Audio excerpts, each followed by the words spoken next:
Šodien mēs esam Helsinkos, tiek prezentēts jaunais Targa 37 modelis.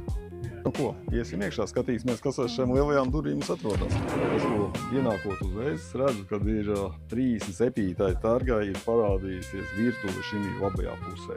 Nu, protams, ka šeit mums ir daudz vietas. Mums ir reāli liels ēdam galds, pie kur mēs varam sasēsties gana liela kompānija.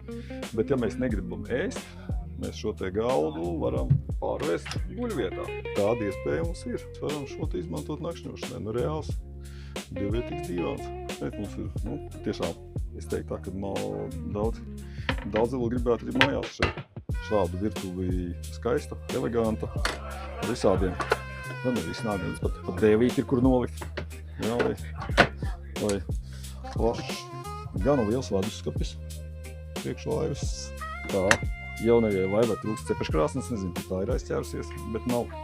Bet, teiktos, mums ir jauka keramiskā klīts virsma. Tās mums bija pat nosūcējis ar pulksteni. Uz laivas, kā es saku, vietas nekad nevar būt pat daudz. Mums vienmēr uz laivas visu kaut ko vajag nolikt. Un Targa to risina ļoti eleganti. Visur ir atvilknītes. Ja atvilknītes, tad pat ir krūzītes un glāzītes katrai sava vietība. Ja? Jo tomēr kuģis ir domāts pirmām kārtām braukšanai pa jūru, un tāpēc viņam ir viss kas pārdomāts, lai te nekas nelidotu pa gaisu, nekas nekratītos.